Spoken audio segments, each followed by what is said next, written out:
তো আজকে একটু ব্যাকগ্রাউন্ড সাউন্ডের সমস্যা আছে, তো তোমরা একটু ম্যানেজ করে নাও। তো আজকে আমরা পড়তে যাচ্ছি মডিউল 2 এর লেকচার 2। তো প্রিভিয়াসলি আমরা ফ্রি ইলেকট্রন থিওরি আলোচনা করছিলাম, তো আজকে আলোচনা করব ব্লক থিওরি। তো ব্লক থিওরি মানে কি হয়েছে? In free electron theory, the electron move as a gas particle and the potential of electron remains constant or zero.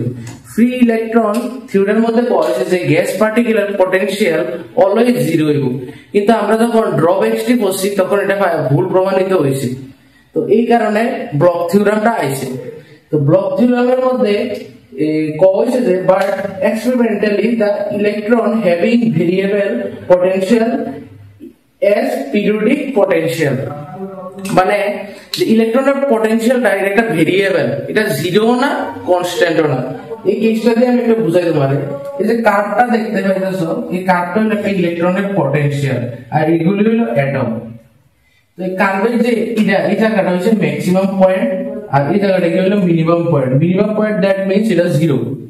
তো কি হয় যখন ইলেকট্রনের যে ইলেকট্রনটা অ্যাটম দুটার যখন মাঝখানে থাকে, দ্যাট মিন্স এই জায়গাটার ভিতরে যখন ইলেকট্রনটা থাকে তখন পটেনশিয়ালটা ম্যাক্সিমাম হয়ে যায়। আবার যখন ইলেকট্রনটা আস্তে আস্তে যে অ্যাটমটার কাছের দিকে যেতে থাকে তখন কি হয়, এটা মিনিমাম হয়ে যায় পটেনশিয়ালটা। তো এট দ্য টাইম আমরা এদিকে একটা এ পিরিয়ড ধরছি, ঠিক আছে?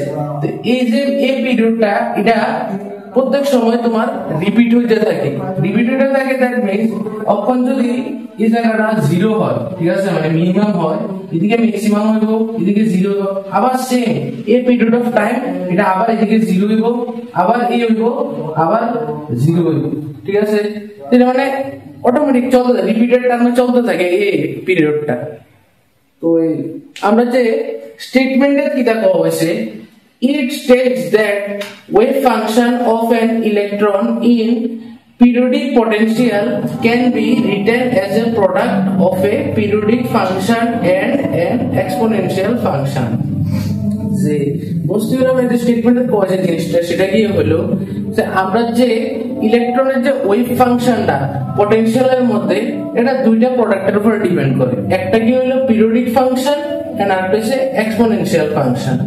তো এই যে ব্লক থিওরামটা এটা আমরা কেমনে ম্যাথমেটিক্যালি এক্সপ্রেস করব, এটা কি হলো psi of x equal to u of x e to the power I k x, where ux is the block periodic part that has the periodicity of the lattice.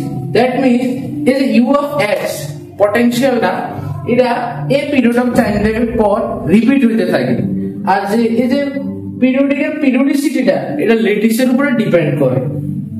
So এই যে u of x plus a equal to u of x এটা কিভাবে equal হয়েছে? এটা equal হওয়ার কারণ হচ্ছে এই যে কোদ্রাগে এর মধ্যে কইছিলাম যে এই যে পটেনশিয়ালটা এ পিরিয়ড অফ টাইমের মধ্যে বারবার রিপিট হইতে থাকে, যার কারণে এটা ইকুয়াল হয়ে গেছে।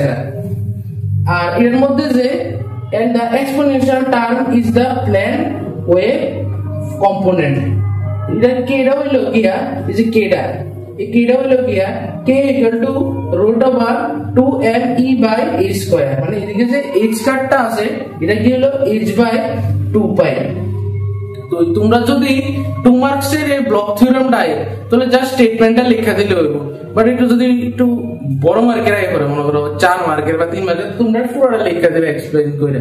এটা আমি ওখানে তোমরা ছোট ছোট ভিডিও দিতেছি, কারণ ওখানে প্রথম তো এই চ্যাপ্টারটা আছে মডিউল 2 একটু লেন্থি ভেলোসিটি হচ্ছে the average velocity with which free electrons move in a conductor when the influence of an applied electric field. তো এটার মধ্যে কইছে যে আমরা জানি মেটালের মধ্যে যে ইলেকট্রন থাকে এটি ফ্রিলি মুভ করে, তখন এটার মধ্যে যদি আমরা একটা ইলেকট্রিক ফিল্ড অ্যাপ্লাই করি এই যে ইলেকট্রনগুলো মুভ করতেছে কারণ একটা ভেলোসিটি ক্রিয়েট হইতাছে। এই ভেলোসিটির এভারেজটি কি হলো ড্রিফট ভেলোসিটি। এবার ড্রিফট ভেলোসিটির যে ম্যাথমেটিক্যাল এক্সপ্রেশন সেটা কি হলো vd equal to I by n ae। এবার আইডিয়া কি হলো কারেন্ট, মানে যে ফাড়াইতেছি আমরা ইলেকট্রিক ফিল্ডে চলতে। আর এনটা কি হলো number of free electrons per unit volume. আর এটা কি হলো cross sectional area of conductor. আর এটা কি হলো ইলেকট্রনের চার্জ। দেন আমাদের নেক্সট তো আমরা যে নেক্সট কোশ্চেনটা কি হচ্ছে যে সেটা হচ্ছে ফ্যাক্টর এফেক্টিং কন্ডাক্টিভিটি। কি কি ফ্যাক্টর কন্ডাক্টিভিটি এফেক্ট করে। তো ফার্স্ট কি হলো nature of material. That means আমরা যদি মেটাল নিই, মেটালের মধ্যে কিন্তু প্রচুর পরিমাণে ফ্রি ইলেকট্রন থাকে, যার কারণে কন্ডাক্টিভিটিটা বেশি দিই। ওই জায়গায় যদি আমরা একটা উড নিই, ওটার মধ্যে কোনো ফ্রি ইলেকট্রন থাকে না, যার কারণে কোনো কন্ডাক্টিভিটিও থাকে না। আর সেকেন্ড যে আমরা পয়েন্টটা কি হলো সেটা হচ্ছে number density of charge carriage. একটা মেটালের মধ্যে যে পার ইউনিটে যত পরিমাণে ইলেকট্রন চার্জ থাকবে বেশি, তার কন্ডাক্টিভিটিও বেশি হইব। এরপরে দিয়ে গেল থার্ড পয়েন্টে হচ্ছে টেম্পারেচার। তো টেম্পারেচার আমরা যত ইনক্রিজ করব কন্ডাক্টিভিটি তত কমতে থাকবো। আর নেক্সট পয়েন্ট কি হচ্ছে প্রেসার। আমরা যত প্রেসার বাড়াবো কন্ডাক্টিভিটিও তত বাড়তে থাকবো। তো এবার আমি যে আজকে ক্লাসটা করাইছি, এই যে নোটসটি আছে না, সব তোমরা আমরা টেলিগ্রাম চ্যানেলে পাইয়া লাইবা। তো তোমরা ওখান থেকে ডাউনলোড করে নোট করে লাইও। আর নেক্সট টপিকটা আমি এখন বুঝতে পারতেছি না শিওর কি পড়াবো, তো তোমরা নেক্সট ভিডিওতে দেখে নিও এটা। Thank you.